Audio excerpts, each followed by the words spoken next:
Elle les veut tous. C'est le jaguar en femme. Elle est folle celle-là. Elle est folle. Si ça se trouve, je peux la pécho à l'hôtel. Genre. Oh là là. Fou. Tu sais qui c'est, bébé? C'est que elle est complètement illuminée. Comme par hasard, elle connaît toutes les dates de concert de tout le monde. Non mais qu'est-ce que tu nous fais? Genre elle est en train de pécho tout le monde. Franchement, je suis aux anges. T'as fait comme ça, oh, et tu t'es explosé ton propre pied. C'est quoi l'histoire? Tout le monde savait sauf moi ou c'est comment? Oh, ce qu'on va se mettre.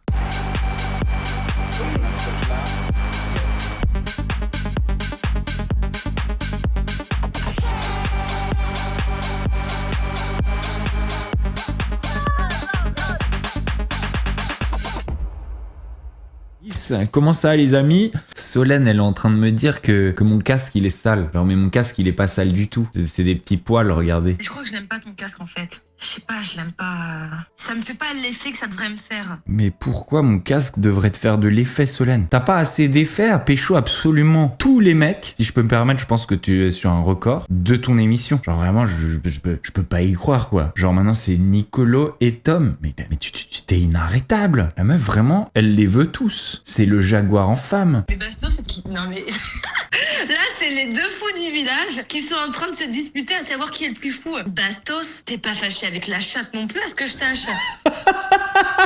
Oh la folle! Pas fâchée avec la chatte. Non mais elle en a de bonnes. Alors Solène, moi, je suis toujours allé dans une télé avec une seule cible, un seul objectif. Ça a toujours été une femme. Et s'il y en avait pas, je commençais pas à vouloir toutes les faire. Ça n'a jamais été ma ligne de conduite. Pas fâchée avec la chatte. Non mais t'en as de bonnes. Elle est folle celle-là. Elle est folle. Moi, je suis jamais arrivé dans un programme pour faire carnage, hein. Jamais. Je me suis jamais dit, allez, go, pécho toutes les filles. Jamais. Au contraire, mort de rire, dans Les Princes, tu ne voulais personne. Ah oui, mais je voulais personne parce que personne me plaisait. Et puis pourtant, quand j'ai rencontré Kéline, que j'avais jamais vue et dont je ne connaissais à peine l'existence, lorsque j'ai rencontré Kéline avant l'émission, avant le tournage, à l'hôtel, en isolement, bah j'ai bien aimé la vibe. Et je me rappelle, j'avais regardé un petit peu son profil, comme on m'avait dit, il y a Kéline qui arrive.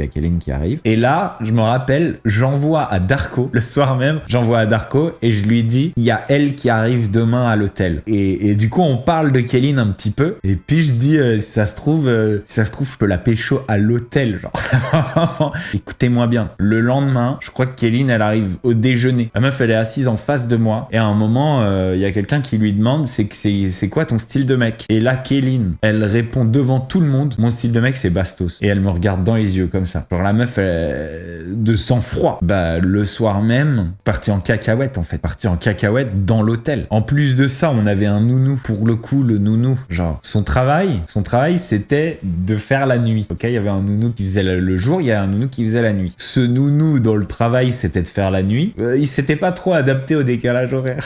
Donc, en gros, le gars, l'après-midi, il restait avec nous, il se baignait dans la piscine et tout. Et puis, le soir, il allait se coucher.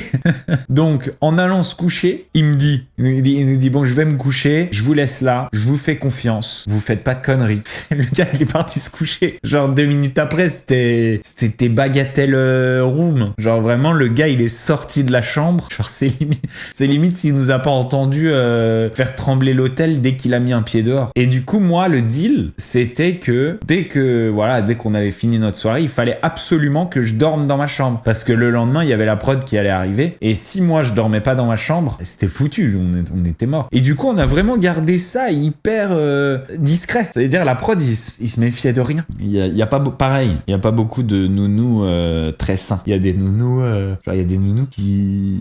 Je sais même pas si je vais pas encore plus me faire attaquer si je vous dis ça. Il y a plein de nounous qui ont couché avec les candidats. Ça veut dire, genre, pour vous expliquer, genre, une fois qu'on rentre sur le tournage, c'est une télé-réalité. Mais quand on est à l'hôtel, c'est pareil, en fait. C'est pareil. C'est juste pas filmé. Mais c'est pareil. Il y a des embrouilles, il y a des gens qui se contactent d'un hôtel à l'autre, qui réussissent à se voir. Je dirais que c'est même plus intéressant. Et ouais, du coup, avec Kéline, avant Les Princes, pendant, genre, 4 jours, c'est comme si on sortait ensemble. C'est-à-dire, juste la journée, on fait genre. C'était hyper stylé, c'était hyper marrant, c'était hyper super excitant de se cacher, genre alors que on était genre au tout début d'une histoire où en fait t'as envie de te croquer l'un l'autre toute la journée et en fait on était en train constamment de se cacher et des autres et de la prod et tout. En fait ce qu'on faisait à l'hôtel on a continué à le faire dans l'émission. Mais ouais, genre le nombre d'histoires qu'il y a eu avec des nounous. Oh là là. Je crois que c'est Emin dans la bataille des clans. Emin, il avait pécho une journaliste dans une soirée. En fait, il y a eu des tonnes et des tonnes d'histoires en parallèle des émissions. Sur une émission, c'était Love Island. J'étais enfermé à l'hôtel et honnêtement, j'avais pas le droit d'en sortir et j'en suis pas sorti. Par contre, j'étais sur Tinder. Donc, j'étais sur Tinder. Il y a des meufs qui sont venues à l'hôtel et je vous jure, c'est vrai. Je faisais un peu ça, mini en cachette. Et un soir, j'avais pas de capote et j'ai été voir le nounou. Et je lui ai dit, s'il te plaît, est-ce que t'as une capote? Je lui ai demandé une capote et il a fait quoi? Il a fait oui, tiens. Merci. Et dans Les Anges, quand ils étaient à Los Angeles, quand ils étaient à Miami, quand ils étaient le dimanche, ils avaient le droit de prendre leur caisse ou de commander des Uber, d'aller faire du shopping, d'aller se balader, d'aller en soirée, etc. Genre dinguerie. Moi, j'ai jamais fait Les Anges, mais pendant qu'il y avait Les Anges à Los Angeles, moi j'étais à Los Angeles. Et j'ai daté Barbara Obsommer, qui était dans Les Anges à Los Angeles, dans LA.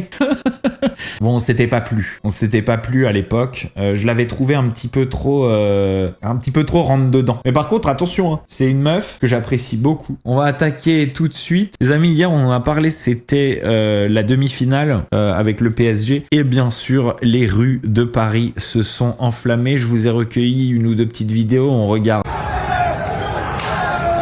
Donc là, ça chasse la police à coups de pieds, de pierres, de projectiles. C'était Bagdad. C'est devenu un sport. Hein. Dès qu'il y a l'occasion, on prend les armes et on descend dans la rue et on essaye de tout casser. T'as les affrontements avec la police et puis t'as aussi les affrontements avec juste d'autres civils. Ce qui, à mon sens, est encore plus grave. Lorsque carrément on prend un civil en voiture et qu'on décide de lui démonter sa bagnole.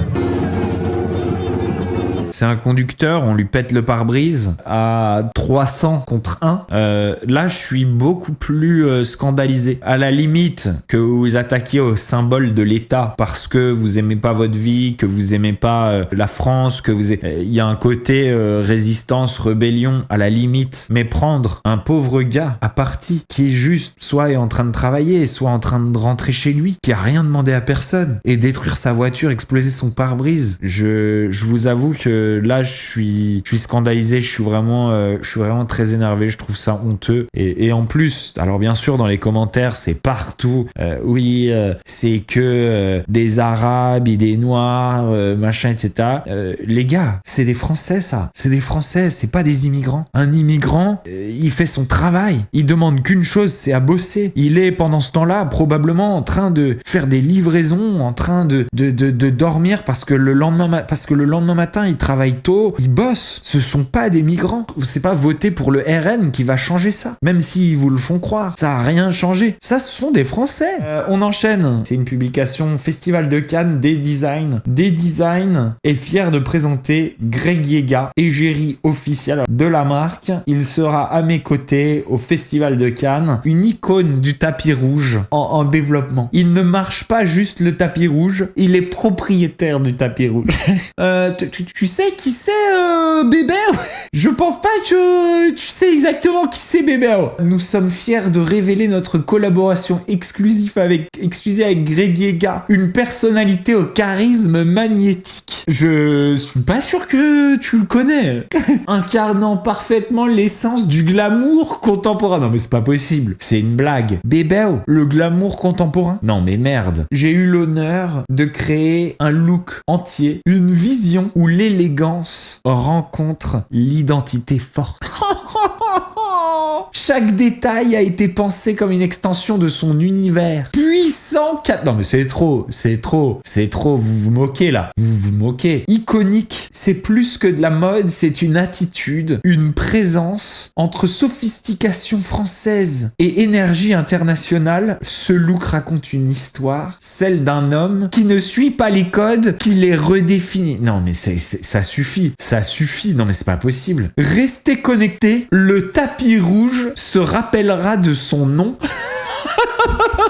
C'est un prank. Je suis trop content d'être tombé là-dessus, hein. Mais c'est un prank. Là, vous vous foutez. Je suis choqué. On enchaîne avec Clara Berry. Regardez, c'est sur sa désintoxication. Et elle a documenté ça sur Snapchat. C'était intéressant à suivre. Vous voyez à quel point, d'ailleurs, cette addiction en est une et a un impact sur votre corps et un manque qui s'exprime.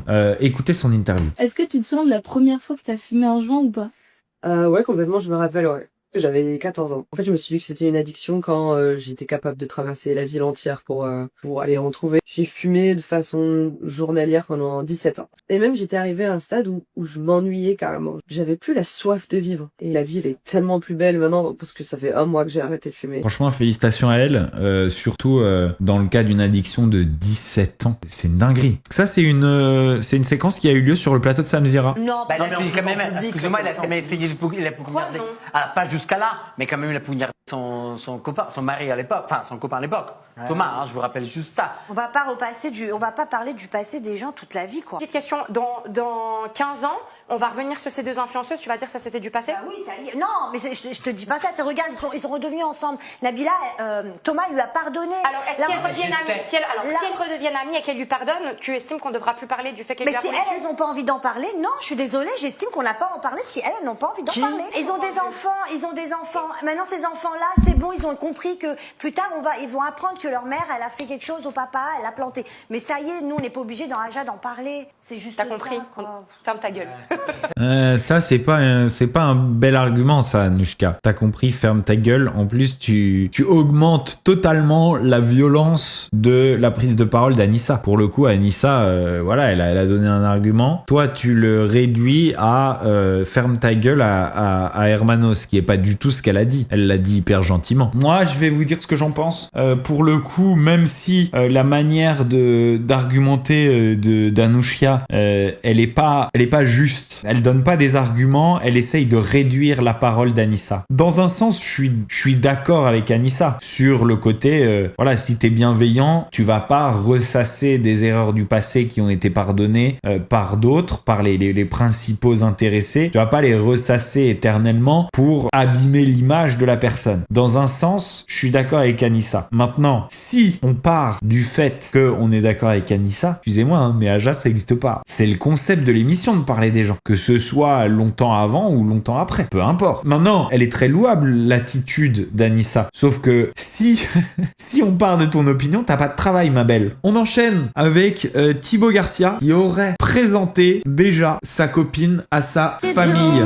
Thibaut a présenté Laura à ses parents. Selon son entourage, ils ont une connexion de fou et c'est la seule qui a réussi à le captiver. Donc voilà, Jess a bel et bien été remplacée. Thibaut Garcia, il aurait donc pas longtemps batifolé, quoi, finalement. C'est allé assez vite avant de se remettre en couple. Cependant, très souvent, c'est un pansement. C'est-à-dire que tu te remets en couple très vite avec un pansement et c'est après ce pansement que tu vas avoir une longue période célibataire. On enchaîne avec Aurélie Preston. Aurélie Preston qui a fait une grande interview avec Samzira. Et d'ailleurs, Aurélie, si t'es là aujourd'hui, c'est parce que tu as complètement changé de voix. Tu vas nous l'expliquer, tu fais plus partie des évangélistes comme tu le prêchais il y a quelques mois maintenant, mais tu vas tout m'expliquer. Tu voulais allumer quelque chose, c'est ça? Oui, en fait, j'allume toujours, si tu veux, la flamme pour accueillir le rayon christique, justement, et pouvoir être guidé par la lumière. Oui, bah tu sais, plus je m'approche de Dieu, plus j'ai envie d'être justement sans masque, comme on dit.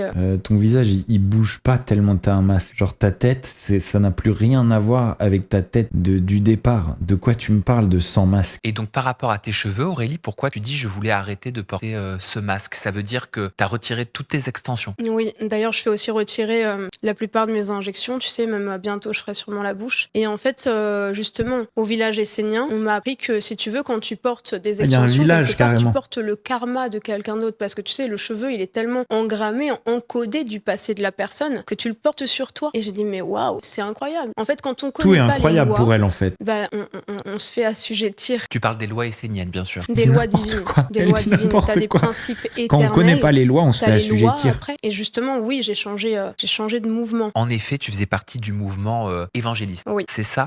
Tu voulais même devenir pasteur. Mais j'ai quitté juste avant de devenir. Donc la meuf, dans une religion, elle est prête à devenir pasteur, à s'investir au point de devenir pasteur. Et genre, comme ça, du jour au lendemain, bam, elle change le truc. Alors attention, hein, ne mésinterprétez pas mes paroles. Il y a beaucoup de gens qui sont là en train de dire oui, c'est une secte, la promotion d'une secte, etc. Oubliez tous ceux en quoi vous croyez pendant une seconde, juste pour en discuter. Une secte ou une religion ou machin, genre, il y a que la taille qui change. Excusez-moi, hein, mais commencez à me dire qu'il y a un type qui est redescendu du ciel après avoir été tué, qu'il y a un prophète, machin, etc. Excusez-moi, hein, mais les gars, c'est juste une secte qui a réussi. Hein. Je veux dire, une religion, c'est une secte qui a réussi. Hein. C'est pas parce que elle, sa religion est toute petite que elle est pas moins estimable que la vôtre. Hein. D'accord? Par contre, il y a un truc important là. Ce qui est important, c'est que elle est complètement illuminée. Peu importe si elle était en train de nous dire qu'elle était catholique ou qu'elle est essénienne ou qu'elle est évangéliste ou tout ça, elle est complètement illuminée. Son cerveau, il est grillé. Cette meuf-là, elle s'est grillé le cerveau. Et c'est là qu'il y a un problème. Le problème, c'est d'être si intense en passant de religion, de croyance en croyance du jour au lendemain et de nous dire, comme une illuminée, que lumière et que...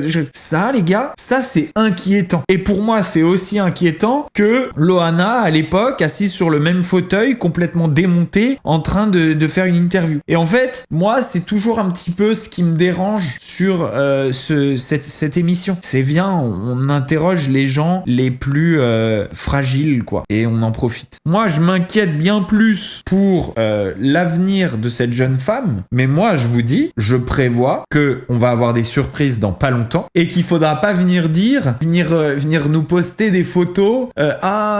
C'était trop ma poteau. C'était waouh. Non. L'objectif, ça a été surtout de profiter pour faire des vues sur parfois, à mon avis, des choses instrumentaliser un peu la misère humaine, quoi. Et attention, hein, pour préciser, je reproche pas du tout ça que à Samzira. Hein. Il y a énormément d'émissions et de journalistes qui instrumentalisent la misère humaine. Voici la volonté de mon père. Sam, il a envie de se foutre de sa gueule, là. De guerre dans les éthers. Elle chante bien en vrai. Elle a une belle voix, c'est joli ce qu'elle chante. C'est pas horrible. Hein. Genre elle chante beaucoup mieux qu'une Chana qui nous fait du Lara Fabian. Genre c'est pas si horrible. C'est une belle voix, je trouve. Y a pas d'autotune. Hein. Il porte la guerre, qu'il se libère. Toi de la lumière pour la victoire. Plus de guerre. Sam, il croit qu'on voit pas son vice. 20 000 likes. Booba, il est en clash.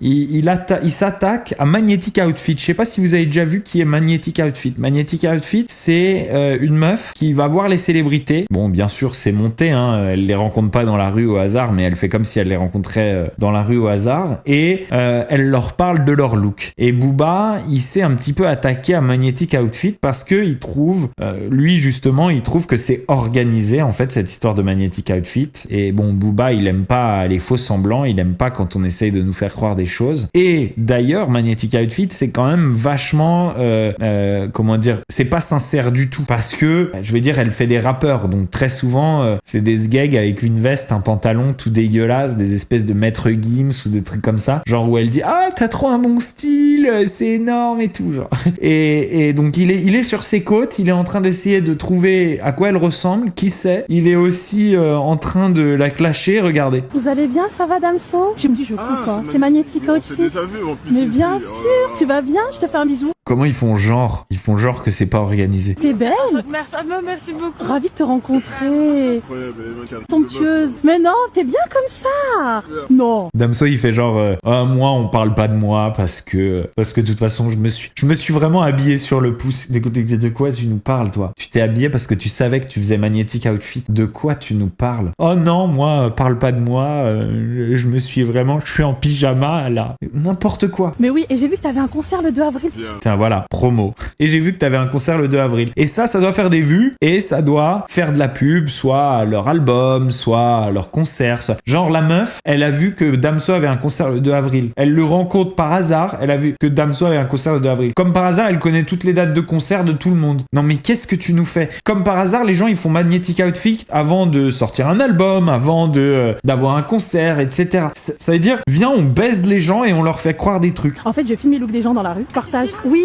Ah d'accord, ok. Je suis bienveillante. Je suis dans l'amour, la bienveillance et la paix. Parce que je me dis qu'on n'a qu'une vie. Qu'est-ce qu'elle raconte? Mais bien sûr, tu es belle. Mais que tu es belle. Mais oui, mais on s'est déjà vu. Mais attention à la lumière qui couvre l'ombre ombragée de la luminosité corporelle. Et oui. Pourquoi tu as paniqué ta grand-mère?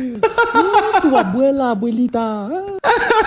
Voilà, je trouve ça cool. Ils se moquent d'un truc où on essaye de nous baiser, où on nous raconte des histoires, où on en prend pour des pigeons. Et franchement, j'ai trouvé ça très fort. Solène qui jette son dévolu sur Nicolo. Regardez-moi ça.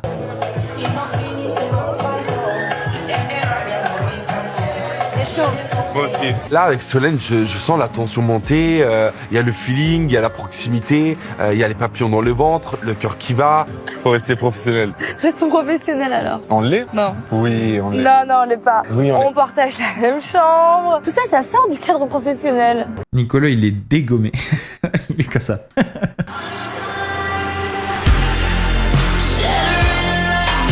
Qu'est-ce qui se passe? Qu'est-ce qui se passe? Vraiment, elle ne s'arrête. Elle est sur les bases du record. Elle est en train de faire une jaguar. Genre, elle est en train de pécho tout le monde. Ce premier bisou, il est incroyable. C'est vraiment un bisou qui a beaucoup de signification et qui est... Qui a beaucoup de signification. Qu'est-ce que ce premier bisou, genre ça y est, vous êtes en couple parce que t'étais bourré en boîte et que vous êtes pécho. Il faut arrêter. En fait, vous savez ce qui se passe? Vous avez des candidats qui sont bourrés en boîte et qui se pécho, et vous avez une prod qui dit bon vas-y, fais-nous croire un petit peu que il peut se passer un truc quoi, parce que sinon on va se demander si vous êtes pas tous en train de vous guélan dans tous les sens. Franchement, je suis aux anges. J'ai l'impression de voler. Ta gueule. Ta gueule. Je vais dire, c'est valable quand quelqu'un te plaît pendant longtemps et tout. Ta gueule. Ta gueule. Genre, arrêtez de nous faire croire au romantisme alors que vous êtes pécho sous vodka avec une odeur de vomi dans la bouche parce que vous étiez dégommé. Arrêtez. En fait, voilà. Plus personne vous croit. Plus personne ne rentre dans vos histoires, en fait. Parce que tout est faux. C'est tout bidon. Moi aussi. Enfin, c'est trop bien. Enfin, genre, ça fait 14 minutes qu'elle s'intéresse à lui. Genre, ça fait des mois qu'ils se tournent autour. Enfin, mon Dieu. Et j'ai vu une autre vidéo où la meuf, elle est en train de s'expliquer avec Tom, qui est un peu vénère parce qu'en fait, il la kiffe. Et elle fait « Oh merde, parce que je kiffe aussi Tom. » Genre, c'est pas possible. C'est pas possible. Ou alors, venez, on fait une vraie émission où on documente quand vous avez envie de ken les uns les autres, etc. Mais arrêtez d'essayer de nous faire croire à des romance dans tous les sens alors qu'il n'y a pas de romance. Il n'y a pas de romance. C'est juste on sort en boîte, on a envie de se pécho, on a envie de ken et c'est ok. Ça va, c'est pas grave. Mais ça c'est dans Frenchy Shore quoi. Petite Jou qui a partagé cette story aujourd'hui. La bonne personne, ce n'est pas celle avec qui tout est simple, c'est celle qui reste quand ça devient compliqué. Quand la tension monte et que la pression s'installe, elle ne se ferme pas, elle revient vers toi, elle écoute, elle trouve les mots justes, elle cherche à comprendre sans s'échapper. Elle choisit de réparer plutôt que de partir. Elle fait ce qu'il faut pour ne pas te perdre. Tidjou, soit tu t'envoies un scud à toi-même, tu te tires une balle dans le pied, parce que pour le coup, genre ça, exactement ça, c'est ce que t'as pas vraiment fait. Soit vraiment t'as pris un fusil à pompe, t'as fait comme ça, et tu t'es explosé ton propre pied. Vraiment. Tire contre son camp. Paga, il demandait que ça, d'essayer de réparer. Et toi, maintenant, tu viens nous faire la leçon que la bonne personne, c'est celle qui essaye de réparer. Alors, soit c'est, tu tires vraiment une balle dans le pied et c'est un but contre son camp et peut-être que du coup, ça veut dire que tu t'en veux. Soit t'es en train de nous dire que t'es en train de travailler et de te remettre avec Paga. Soit tu t'es rendu compte en allant voir ailleurs que finalement, il y avait rien qui avait la puissance de la vie de famille, qu'il y avait rien qui avait la complicité que t'as pu connaître avec Paga à travers ces années. Ou est-ce que t'es en train de nous faire une sortie de route en mode genre t'as une petite histoire secrète avec je sais pas quel prof de ski et t'es en train de lui dire que quand ça va pas faut bosser. Et alors là c'est vraiment l'hôpital qui se fout de la charité, hein. Genre bordel. Nicolas Sarkozy ne portera pas de bracelet électronique malgré sa condamnation définitive à 6 mois de prison ferme dans l'affaire dite Big Malion, financement de sa campagne de 2012. Alors wait. Ça veut dire le mec, il a pris d'abord de la prison ferme, finalement au bout de 2 semaines, on l'a sorti de là et on l'a laissé écrire un livre sur lequel il s'est fait de la thune.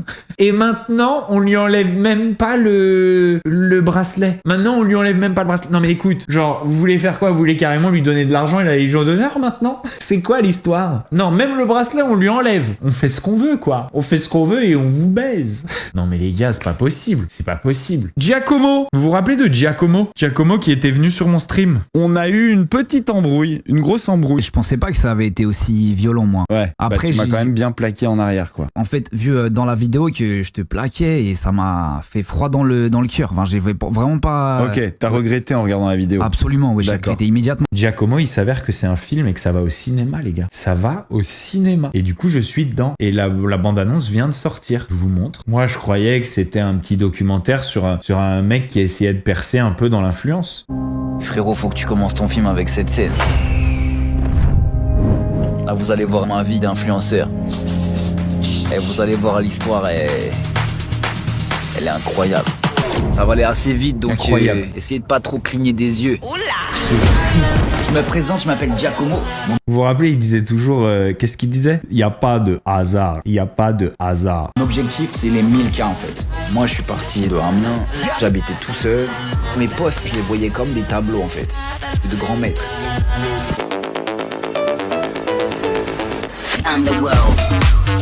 Giacomo, c'est quoi son problème? Comment tu fais pour avoir 1000K? T'achètes du chocolat? Oui, j'ai capté le truc. C'est Giovanni, hein? Giacomo. Ah, Giacomo, ouais. Vous avez été acheté par Dubaï, non? Jamais de la vie. Ah bon? Sinon, je me serais vendu. C'est l'histoire d'un petit gars d'Amiens, prêt à tout pour ne plus être un Mister Nobody. T'es féerique en fait, comme Blanche-Neige. À la base, j'étais un nain, maintenant j'ai l'impression d'être la princesse. Je suis Giacomo. Est-ce que t'es expert dans un domaine? Il y a même Thibaut InShape. Tu vas pas devenir le king, le machin comme ça. Il y a même Magali Berda. Ragnar le Breton. Il y a même Ragnar. Ça tue. Il s'est passé une dinguerie. C'était notre baston. J'aurais pas pu faire mieux pour C'était notre baston. Amiens, Paris, Dubaï. Ce film, c'est quoi? Une success story. Ambiance Apollo Creed. Non, Apollo 13. Il y a des gens qui disent l'argent ça fait le bonheur. Moi je vais te dire c'est la célébrité qui te fait le bonheur. Vous savez c'est très grave ce que vous dites. Ça va être un truc de fou. On va péter le game. C'est une dinguerie. Par contre, ça veut dire quoi? Ça veut dire je me retrouve au cinéma et je peux avoir de l'argent. Comment ça se passe là? Moi, attention, je vais dire, on m'a demandé, Bastos, droit d'image, tout ça. C'était pour un documentaire. Je savais pas du tout que ça allait être au cinéma, les gars. Genre, j'y gagne quoi, moi, en fait? Genre, on me met dans un documentaire parce que j'ai eu une embrouille avec lui, ok? J'ai eu une embrouille, on s'est battu. Et c'est pour ça qu'après, je l'ai ramené chez moi et qu'on a fait un stream ensemble. Mais les gars, c'est-à-dire là, je vais être au cinéma. Si ça se trouve, le film, il va rapporter des thunes de fou. Et moi, j'ai quoi? Moi, j'ai dit, ok, je veux bien être dans le documentaire. Je me demande si Thibaut InShape, il sait. Ou Benjamin Castaldi, il sait. Genre, eux, ils savent que c'était pour un film au cinéma. Giacomo, je viens de voir la bande-annonce d'un film qui s'appelle Giacomo. J'ai jamais su que c'était un film au cinéma, cette histoire. Moi, j'ai signé droit d'image d'être dans un documentaire. En fait, j'ai je me fais un petit peu baiser, genre un film ça rapporte de la thune quand ça va au cinéma. C'est quoi l'histoire? Tout le monde savait sauf moi ou c'est comment? Je sais pas, genre me prévenir, en parler avec moi, s'accorder sur, je sais pas, une rémunération, un truc. Quoi, Thibaut InShape il est venu gratuit, c'est comment l'histoire? Inoxtag, le gars, son Stuart, donc là apparemment il a un peu lavé le placard, mais la souris elle est toujours là. Elle est revenue. Il y a des crottes. Rendez-vous ce soir. Rendez-vous ce soir. Histoire, tu vas pas me la faire 3 fois. Ah, il a trouvé un piège à souris. Eh ben voilà, regardez. Des cas de hantavirus sont confirmés en Suisse et en France. Ça veut dire hantavirus, prochain coronavirus. Et à côté de ça, le mec, il élève des souris dans son placard, genre. Mila se casse de Snapchat. Parce que la monétisation sur Snapchat, c'est-à-dire gagner de l'argent quand on a un profil certifié, ça existe depuis 2021. On est en 2026, c'est-à-dire que jusqu'à présent, s'il n'y a pas de collaboration, je travaillais gratuitement depuis 2026. Si aujourd'hui j'ai pris la décision de quitter ce réseau, je trouve que Snapchat est devenu un réseau social dangereux. Il y a des choses qui ne devraient jamais être sur les réseaux sociaux. Il n'y a aucun autre réseau qui tolère ce genre de contenu. Moi, je suis pas là pour dénoncer Snapchat. Je ne suis pas la police. Chacun son taf. Je trouve que sur Snap, on normalise, on encourage la violence, le voyeurisme. En fait, il y a les jeunes, les mineurs qui pensent que en fait, c'est normal. Alors après, attention, je ne mets pas tout le monde dans le même panier. Mais aujourd'hui, les super créateurs de contenu, ils sont pas sur Snap. Ils sont sur d'autres réseaux sociaux. Elle a un peu raison. Hein. Elle a un peu raison. Snap, c'est quand même là où on voit un peu le pire. Hein. Maintenant, Mila, on sait aussi que t'es pas Snapstar et que du coup, tu gagnes pas d'argent sur Snap. Et que du coup, on se demande si t'es pas vénère contre Snap un petit peu parce que Snap te paye pas, toi. Connaissant Mila et son attrait pour le gain, on peut se demander si t'aurais pas fermé ta gueule si tu gagnais de l'argent. Si t'aurais pas vite oublié tes principes. Mila, on se demande si on peut avoir confiance en ton honnêteté. Hein? Les grandes dénonciations quand ça nous arrange. Tu vas pas nous la faire, Mila. On sait très bien que tu te serais assis sur tes principes. Oui, Mila. Pas à nous. Ouais, mais non. Bon les amis, c'est tout pour cette vidéo. Si vous l'avez kiffé, vous oubliez pas, vous mettez un petit pouce bleu, vous souscrivez à la chaîne, vous activez la petite cloche pour ne louper aucune de mes vidéos sur Bastos TV. Vous nous rejoignez en live sur Love Bastos, sur Twitch, parce que c'est ici que tout se passe. Je vous fais des gros bisous. Ciao. Ce qu'on va se mettre. Oh, ce qu'on va se mettre.